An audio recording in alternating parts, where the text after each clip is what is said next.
بعد فأعوذ بالله السميع العليم من الشيطان الرجيم بسم الله الرحمن الرحيم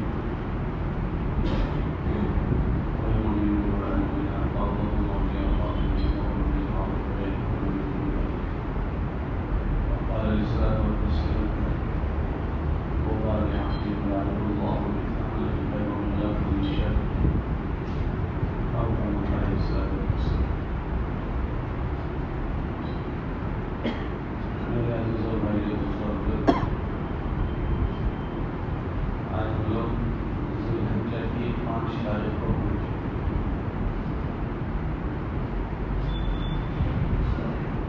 اب تھوڑے دن بچے ہیں، اس کے بعد بقرعید ہے. عام طور سے ہمارے معاشرے میں بقرعید منائی ہو جاتی ہے، لیکن اللہ پاک نے اس کو کن بنیادوں پر رکھا ہے اور ان چیزوں کو پورا کرنے پر اللہ کیا دیتے ہیں، اس کا تصور کم ہوتا جا رہا ہے. بہت زیادہ دیکھا جائے کہ بھائی عید کیوں منائی جاتی ہے. کچھ جاننے والے ہوں گے تو اتنا کہیں گے کہ حضرت ابراہیم علیہ السلام کی یادگار ہے. ابراہیم علیہ السلام نے اپنے بیٹے کو چھری چلائی تھی، اس کی یاد میں ہر سال یہ قربانی کی جاتی ہے. لیکن اس کا تصور بہت کم ہو گیا کہ ابراہیم علیہ السلام سے اللہ نے چھری کیوں چلوائی تھی اور اس چھری چلوا کر اللہ پاک کیا چاہتے تھے. بنیادی بات یہ ہے کہ اسلام کی جو بنیاد ہے وہ جی چاہیے سے نکل کر رب چاہیے پر آ گیا کہ آدمی اپنی جی چاہیے سے نکل گئے. ہم سب اللہ کے بندے ہیں اور دنیا کو اللہ نے امتحان کی جگہ بنایا ہے. ہم سب کے ساتھ کام لگایا اللہ تعالیٰ نے. ان کاموں کے کرنے کے 2 طریقے ہیں. ایک طریقہ وہ ہوگا جو ہر ایک کے من میں آئے گا، جی میں آئے گا، غمی ہو خوشی ہو جو بھی ہو. اور ایک طریقہ اس میں وہ ہوگا کہ جس میں اللہ کی منشا ہے کہ بھائی یہ طریقے یہ کام ایسے کیا جائے. کسی کے من میں کوئی بات آئی اس ترتیب سے کرنا، اس کو جی چاہیے کہیں گے. اور اللہ جیسے چاہتے ہیں اس ترتیب سے کرنے کو رب چاہیے کہتے ہیں. اور رب چاہیے بات اگر دنیا میں کسی کے ذریعے سے چلتی ہے تو اللہ اس سے کتنے خوش ہوتے ہیں اور کتنے راضی ہوتے ہیں، وہ اس قربانی کے واقعے میں اللہ نے ذکر کیا ہے. ایسے اور بہت سارے واقعات ہیں، لیکن یہ قربانی کا واقعہ اس کی اعلیٰ مثال ہے کہ اپنی ساری چیز کو اللہ کے لیے قربان کر دینا، پسندیدہ چیز، محبوب چیز کو. اور ایسے وقت میں قربان کرنا کہ جس وقت میں وہ دل میں اتر جائے، ایسے وقت میں اس چیز کو قربانی دینا. اور اللہ کی منشا پر ایسے حالات میں اپنے آپ کو ڈال دینا کہ جس کو کوئی تصور نہیں کر سکتا. اور جس خاتون اور جس بیٹے کے ساتھ یہ بات ہو رہی ہے وہ عام گھرانوں کی لڑکی نہیں. حضرت حجرہ جو تھی وہ عام گھر کی لڑکی نہیں، وہ مصر کے بادشاہ کی بیٹی تھی. اب آپ یہ سوچیں کہ بادشاہ کی بیٹی اگر ہے تو وہ کتنے ناز نعمتوں میں پلی ہوگی. پھر اس کے بعد یہ حادثہ پیش آنا، اس کے ساتھ ایسا واقعہ پیش آنا، یہ کوئی معمولی بات نہیں. لیکن اس کے اوپر اللہ نے اس کو دیا کیا؟ یہ جو دیا گیا ہے اس کا تصور، وہ ایمان کا احساس اس وقت ہوگا جب اس سے پہلے ان کے ساتھ جو ہوا ہے اس کا پتہ چلے.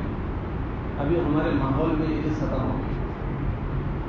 اس لیے میں ذکر کر رہا ہوں کہ ہم یہ بڑا عمل کرتے ہیں، قربانی کا عمل بہت بڑا عمل ہے، لیکن اس کی یہ چیز، یہ پہلو کمزور ہو گیا. علماء نے لکھا ہے کہ حضرت ابراہیم علیہ السلام جو ہے ان کے گھر والے فلسطین میں رہتے تھے، لیکن کسی وجہ سے ان کا جانا ہوا مصر. جب وہ مصر پہنچے ہیں تو مصر کے بادشاہ کی عادت گندی تھی. اس کی عادت وہ اس وقت آج پرست اور پتہ نہیں کیسے کیسے لوگ تھے. تو وہ کسی کی بھی لڑکی آتی تھی تو اس کے ساتھ غلط کام کرتا تھا، اپنے اپنے پاس اس کو ایک رات کے لیے روکتا تھا. تو یہ نبی کی گھر والی ہے, اس پر بھی اس کی نیت خراب ہو گئی. تو اس نے غلط نیت سے اس کی طرف ہاتھ بڑھایا. تو اللہ کی قدرت نے کام کیا کہ اس کا ہاتھ سوکھ گیا. پھر اس نے واپس لیا تو پھر ہاتھ ٹھیک ہو گیا. پھر اس نے غلط نیت سے ہاتھ بڑھایا حضرت سارہ کو, تو ہاتھ سوکھ گیا. پھر اس نے ہاتھ کھینچ لیا, پھر ہاتھ بڑھایا, پھر ہاتھ سوکھ گیا. 2-4 مرتبہ ایسا ہوا تو سمجھ گیا کہ یہ کوئی دوسرا معاملہ ہے. تو اس نے ان کو چھوڑ دیا, اور اس کی اپنی بیٹی یہ حضرت حاجرہ تھی, یہ ان کو اپنے ان کے نکاح میں دے دیا. حضرت ابراہیم علیہ السلام, یہ کوئی بزرگ آدمی ہے, یہ ولی آدمی ہے, اس کو دے دینی چاہیے. اس وقت ان کی عمر 70 کے قریب تھی حضرت ابراہیم علیہ السلام کی, اور یہ لڑکی جو تھی وہ 20-22 سال کی عمر کی ہے. خیر اللہ کی شان, نکاح ہو گیا. اب یہ 3 ہو گئے, 2 تو تھے, تیسری یہ ہو گئی. پھر یہ حضرت دوبارہ مصر واپس تشریف لائے. یہ حضرت جب مصر تشریف لائے تو وہاں ان کا قیام ہو گیا. اللہ کی شان, اللہ پاک نے ان کے ذریعے سے ان کو اولاد دے دی. حضرت سارہ سے حضرت ابراہیم علیہ السلام کو اولاد دی, ان کے ذریعے سے اولاد ہو گئی. سوکن تو سوکن ہوتی ہے, سوکن جانتے ہو آپ؟ 2 بیویاں جس کو ہوتی ہے اس کو کہتے ہیں سوکن. وہ ایک دوسرے کو برداشت نہیں کر سکتے. اردو میں کن کہتے ہیں, وہ چھری تیز کرنے جاتے ہیں اور اس میں سے چنگاری جو نکلتی ہے نا, اس کو کن کہتے ہیں. کن وہ اگر آگ میں جائے تو پھوٹ جائے. تو ایسی 100 کن 2 بیویاں جمع کرنا 100 کن. تو جب بچہ پیدا ہوا تو اس سے برداشت نہیں ہوا. اس نے کہا اس کو میری نگاہ سے دور کرو. اللہ کا بھی حکم یہ ہوا کہ اس کو دور کر دو. اللہ کو بڑا امتحان لینا تھا. جب کسی آدمی کا اچھا امتحان لینے کا ہوتا ہے تو پھر اس کا کوئی چیز بڑا انعام دینا ہوتا ہے تو اس کا امتحان بھی بڑا ہو جاتا ہے. کوئی عمارت بڑی اونچی لے جانے کی ہو تو اس کا فاؤنڈیشن بھی بہت نیچا ہوتا ہے, گہرا ہوتا ہے, چھاچھرا نہیں ہوتا. اللہ نے ان کا امتحان بھی لینا تھا. اللہ پاک نے اب تک جتنے نبی پیدا ہوئے وہ بنی اسرائیل میں پیدا کر رہے ہیں کیے. اب ہمارے نبی کو پیدا کر رہے ہیں اس لڑکے کے پشت میں پیدا کر رہے ہیں. تو بہت بڑی بات ہے کہ خاتم النبیین ان کے پشت میں پیدا ہوئے ہیں. اللہ پاک کو امتحان بھی بڑا لینا تھا. تو اللہ نے بھی کہہ دیا کہ اچھا اس بچے کو دور کر دو. اللہ کا جب حکم ہوا تو کہاں دور کریں؟ تو اللہ نے حکم یہ دیا کہ ہم بتائیں گے کہ کہاں اس کو تم چھوڑو گے, کہاں لے جاؤ گے. جب تیاری ہو گئی, حضرت ابراہیم ہے, حضرت حاجرہ ہے اور اسماعیل 3 ہیں. کہاں لے جانا ہے؟ تو جبریل علیہ السلام تشریف لائے, اپنی اونٹنی پر بیٹھے ہیں. آگے آگے اونٹنی ہے اور پیچھے کی اونٹنی پر ہی حضرت سوار ہے, اور اونٹنی چلنا شروع کی. 1 مہینے کا سفر انہیں چلا, کیونکہ فلسطین سے یہ علاقہ 1500 کلومیٹر ہے. اونٹنی 1 مہینہ چلی. فلسطین ملک شام کا علاقہ ہے. اگر کوئی بیت المقدس گئے, مونٹور پہ جاتے ہیں بہت سارے, تو انہوں نے دیکھا ہو اللہ قرآن میں کہتا ہے بیت المقدس اور اس کے آس پاس کے علاقے کو ہم نے برکت والا بنایا, ہرا بھرا, خوشحال. الذی بارکنا حولہ. اور سعودیہ جو ہے وہ ریگستان ہے, اللہ نے اس کو ایسا بنایا. یہ تو پیٹرول تو بعد میں آیا, اور اس کی وجہ کیا, تاکہ اس پر کسی کی نگاہ خراب نہ ہو کہ یہاں کیا رہنا ہے, وہاں تو پتھر ہی پتھر ہے, وہاں کیا رہنا ہے. تو کوئی راجا نے آج تک اس کو فتح ہی نہیں کیا, کیونکہ وہاں کچھ ملنے کی امید ہی نہیں تھی. تو اللہ کو وہ جگہ بچا نہیں تھی تو اس کو پتھر والا بنا دیا. بیت اللہ کی جو جگہ ہے وہ 4 پہاڑوں کے بیچ میں ہے, پتھریلے پہاڑ, 4 کالے پہاڑ, اس پہاڑوں کے بیچ میں یہ ہے, بڑے بڑے پہاڑوں کے بیچ. تو اور وہ بھی نوکیلے, نوکدار. جب یہ قافلہ وہاں پہنچا تو ابراہیم علیہ السلام کو 4 پہاڑوں کے بیچ میں جبریل علیہ السلام نے فرمایا کہ آپ اپنے بیوی کو یہاں چھوڑ دیجیے. تو وہ ابراہیم جن کو آگ میں جاتے ہوئے ذرا بھی ہچکچاہٹ نہیں ہوئی تھی, گھبرائے نہیں تھے, انہوں نے ایک ہی بات کہی تھی, حسبی اللہ, میرا اللہ میرے لیے کافی ہے, ونعم الوکیل, وہ میرا بڑا کارساز ہے. ایک دم گھبرا کر کہنے لگے کہ یہاں کیسے چھوڑ دوں گا, یہاں نہ کوئی کھانا ہے نہ پینا ہے, یہ تو مر جائیں گے میرے بچے. جو آگ میں جاتے ہوئے نہیں ڈرے تھے, لیکن پہاڑوں کی تاریکی سے کوئی چرند پرند وہاں نہیں, وہاں ڈر گئے. اس کے بعد چھوڑنا ہی تھا تو وہ انہوں نے وہاں چھپر جیسا تھوڑا سا ہلکا بنا دیا, اور بیوی بچے 3 دن وہاں رکے اور 3 دن کے بعد وہاں انہوں نے چھپر بنایا اور وہ چلتے پڑے. تو حضرت حجرہ 20-22 سال کی عمر میں نکاح ہوا ہے اور پھر بچہ ہو گیا. اب آپ سوچیں کہ اکیلی شہزادی ہے, اس ایسی وادی میں پڑ جانا کوئی معمولی بات ہے؟ پتہ نہیں وہاں کیسی گزرے گی. ہم سوچیں کہ رات اپنے کمرے میں ہوتے ہیں اور اندھیرا ہو جائے, لائٹ چلی جائے, اکیلے ہوں, تو اس میں سے کتنے ایسے ہیں جو سکون سے پڑے رہتے ہیں, فوراً کمرے کے باہر آ جائیں گے. اور گھر میں کوئی نہ ہو اور ہم اکیلے ہوں اور لائٹ چلی جائے اور اندھیرا ہو, یہ تو بڑی عمر کو تو پتہ نہیں چلے گا. ورنہ بچے دیکھ لیں, کیا ہمت ہوتی ہے؟ گھر میں محلے میں رہتے ہیں ہم, رات کو قبرستان میں اندھیرے میں, اندھیری رات میں قبرستان جانے میں سے کتنوں کی ہمت ہوتی ہے؟ اب یہ اکیلی عورت کو ان کے چھوٹے سے دودھ پیتے بچے کے ساتھ چھوڑ دیا جا رہا ہے, کیسے ہمت ہوتی ہوگی؟ تو ابراہیم علیہ السلام کو یہ حکم ہے کہ آپ ان کو چھوڑ کر چلے جائیں. تو جانا شروع کیا تو بیوی پیچھے پیچھے جا رہی ہے, اور کہاں تک گئی پیچھے؟ خدائی تک. جو لوگ حج میں گئے ہیں ان کو پتا ہوگا, جو ٹور ووڑ سے نہیں ان کو تو نہیں پتا ہوگا, جو آزاد ویزا سے جاتے ہیں ان کو پتا ہوگا. خدائی جو ہے وہاں سے مینا کی ٹیکسی ملتی ہے, 3 کلومیٹر ہے, حرم سے 3 کلومیٹر ہے. تو وہاں تک وہ پیدل گئے. ابراہیم علیہ السلام آگے ہیں اور یہ پیچھے پیچھے جا رہے ہیں. اور اللہ نے کہا تھا کچھ بولنا نہیں, یہ عجیب مصیبت ہے کہ چھوڑ کر جا رہے ہیں اور کچھ جواب بھی نہیں دینا, کچھ بولنا بھی نہیں ہے. کیسے حالات گزرے ہوں گے؟ اب چھوٹے بچے کو لے کر وہ گود میں اٹھا کر جا رہی ہے اور شوہر آگے ہیں اور یہ ماں پیچھے پیچھے جا رہی ہے, اور ایک لفظ زبان سے بولا نہیں جا رہا, بولنے کو منع کیا ہے.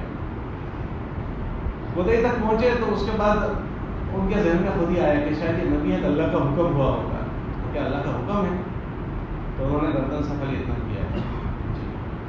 تو فوراً اس خاتون کے زبان سے نکلا کہ اگر یہ اللہ کا حکم ہے کہ اللہ یضیع اللہ, ہمارا اللہ ہمیں ضائع نہیں کرے گا. پھر وہاں پہاڑ ہے تو ان کی اونٹنی پہاڑ پر چڑھی ابراہیم علیہ السلام کی ان کو چھوڑ کر.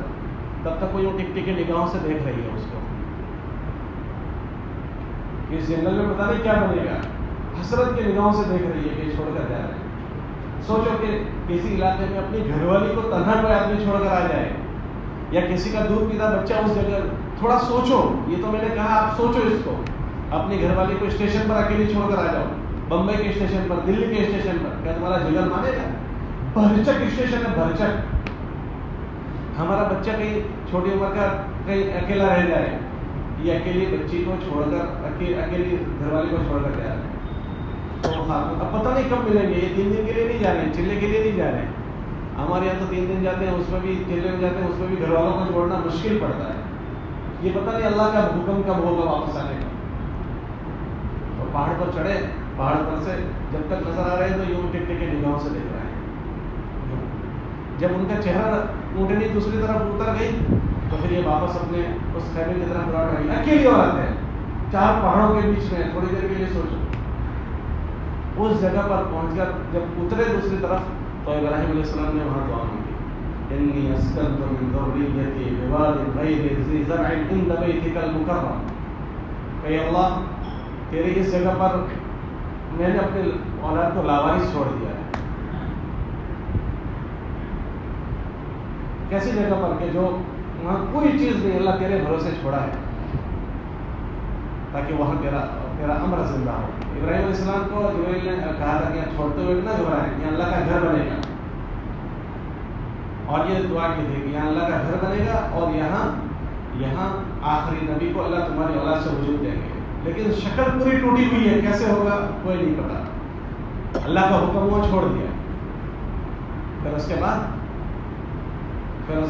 وہ تو چلے گئے. یہ دعا مانگی کہ اللہ تو ان کا والی اور رنی دھڑی تو ہو جائے. یہ بڑی بات ہے کہ آدمی کے لیے نگاہ اللہ پر جائے, ہر حال میں نظر اللہ پر جائے.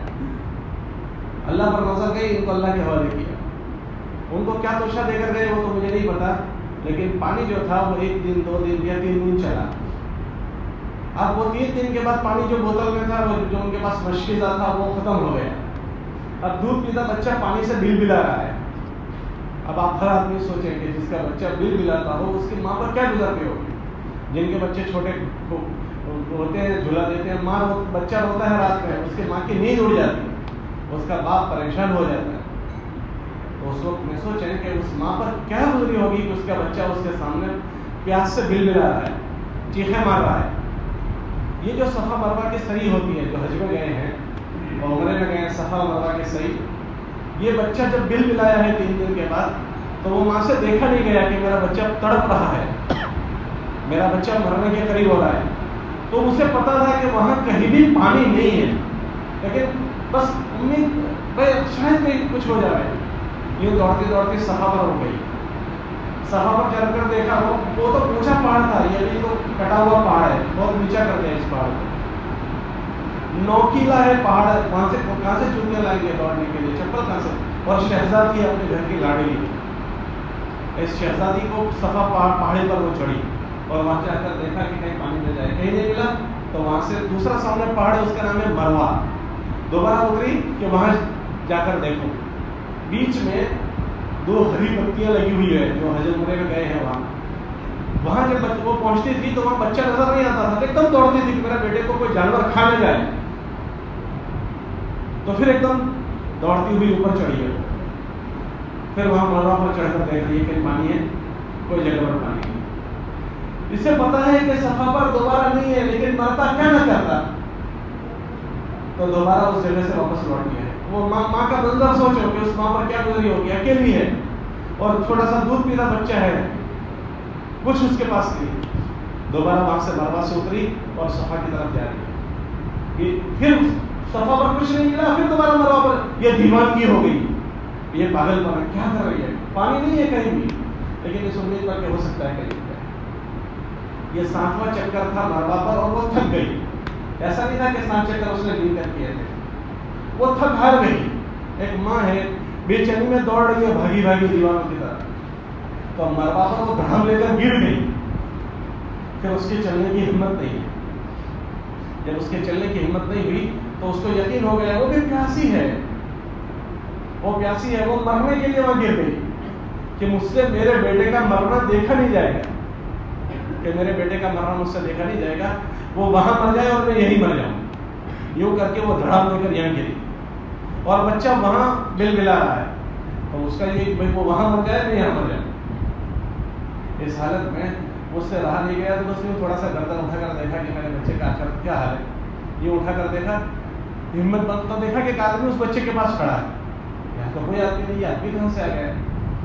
تو ایک دم ہمت باندھ کر وہاں پہنچی تو دیکھا تو وہ غائب ہو گیا. جبرائیل علیہ السلام وہ غائب ہو گیا. وہاں جا کر دیکھا چھوٹا بچہ ایڑی رگڑ رہا ہے، اور ایڑی رگڑی تو وہاں سے پانی نکلا ہے، یہ زمزم. تو وہ پانی ایک دم فوارے مارتا ہوا نکلا، بہنے لگا. تو یہ عورت کے دل میں بات یہ آئی کہ یہ پانی چلا نہ جائے، میرے ہاتھ سے نکل نہ جائے. تو اس نے آواز لگائی زمزم زمزم. اس کا ترجمہ ہوتا ہے رک جا رک جا رک جا رک جا. یوں کر کے اس کا ہوتا ہے زمزم. ہمارے نبی علیہ السلام نے فرمایا کہ اگر ہماری اماں جان یہ نہ بولتی تو اللہ اس زمزم کے ذریعے سے پورے عربستان کو سیراب کر دیتے. خیر ان کے دن گزر گئے. 1 سال ابراہیم علیہ السلام کو ہو گیا اور اجازت ہوئی کہ جاؤ دیکھ کر آؤ. تو دیکھنے کے لیے آئے. اس اونٹنی اسی پہاڑی پر سے نظر ہوا ہے. اب آپ سوچو کہ جو عورت کے ساتھ 1 سال پتہ نہیں کیسے راتیں گزری ہوگی، کیسے دن گزرے ہوگے، کیسا کھانا کیسا پینا، شوہر پاتا ہوا دیکھ رہی ہے، تو کتنی امنگیں جاگی ہوگی، کتنے ارمان، کتنی امیدیں بندھی ہوگی کہ میرا شوہر آ گئے، میرے بچے کا آسرا آ گیا، سہارا آ گیا. جب اونٹنی ان کے پاس پہنچی ہے تو انہوں نے بٹھا دی. گھر والی کہنے لگی آ جائیے تشریف لے آئیے. کہ جی اونٹنی سے اترنے کا حکم نہیں ہے اللہ کی طرف سے کہ اونٹنی سے نہیں اترا جائے گا، خالی زیارت اور ملاقات کا کہا ہے. تو عورت کہنے لگی بچے کو ہاتھ میں دے دوں، تو بچے کو ہاتھ میں اٹھایا. وہ ابا بوسہ دے رہا ہے، اس کو اپنے سر پر چڑھا رہا ہے، بوسہ دے رہا ہے، محبت کر رہا ہے. لمبا سفر کر کے فلسطین سے آئے ہیں، غبار آلود ہے. عورت نے کہا کہ آپ کا چہرہ دھو دوں، آپ کے ہاتھ پیر دھو دوں، آپ کے سر کے بال دھو دوں. کہ جی اس کی اجازت ہے. نبی کا سارا جسم دھو دیا. اس کے بعد اونٹنی سے اترنے کی اجازت ہوئی اور دوبارہ واپسی ہو گئی. اب سوچ 2 منٹ کے لیے سوچو کہ اس باپ پر کیا گزری ہوگی، اس بچے پر کیا گزری ہوگی، اس ماں پر کیا گزری ہوگی. 1 سال سے سارے مرحلے برداشت کر رہی ہے، لیکن زبان سے شکایت نہیں. اللہ کے فیصلے پر راضی ہیں.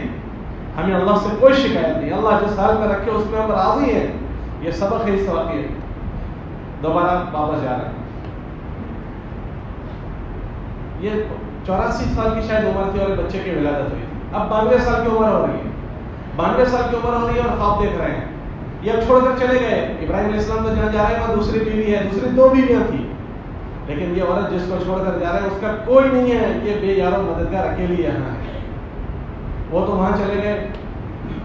92 سال کی تقریباً عمر ان کی ہو گئی تھی اور اللہ نے خواب میں بتایا کہ اپنی پسندیدہ چیز کو ذبح کر دو. تو انہوں نے اونٹ ذبح کیے. پھر خواب آیا کہ اپنی پسندیدہ چیز کو ذبح کرو. پھر گائے کو ذبح کیا.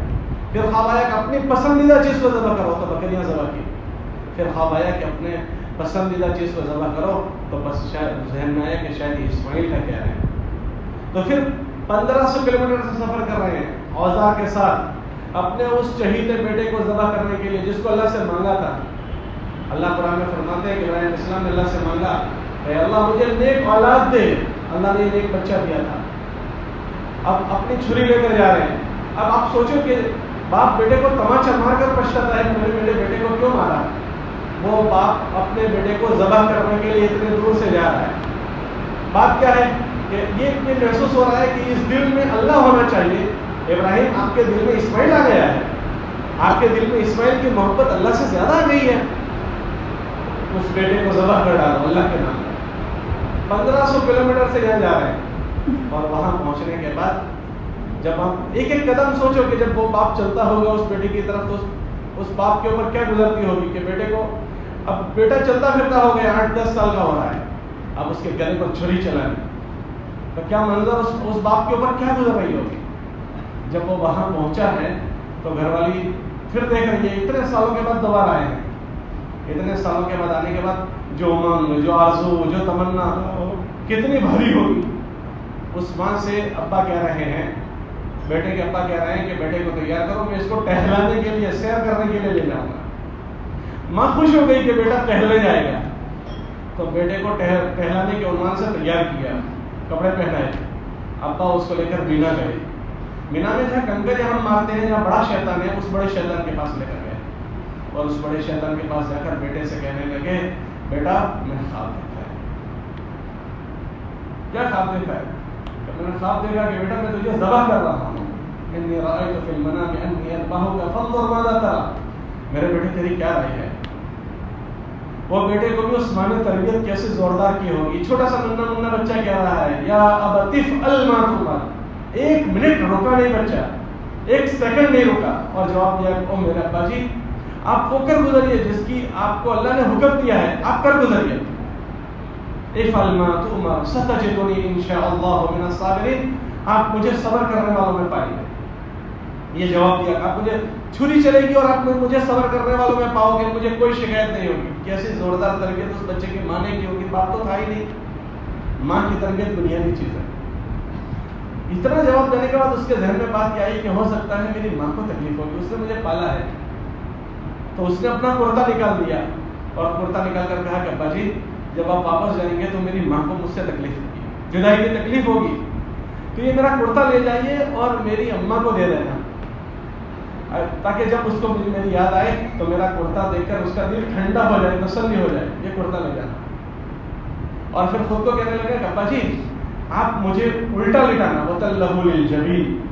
مجھے الٹا لٹانا کہ جب تم مجھے ذبح کرو گے تمہاری میری آنکھیں ملے گی تو آپ کا ہیا نہ بھر جائے بیٹے کے لیے. یوں یہ بچہ کہہ رہا ہے. آج ابراہیم علیہ السلام نے اس کو الٹا لٹایا اور الٹا لٹا کر سر کے بال پکڑے اور سر گردنی اٹھائی ہے چھری ڈالنے کے لیے, اور آسمانوں پر نگاہ اٹھائی.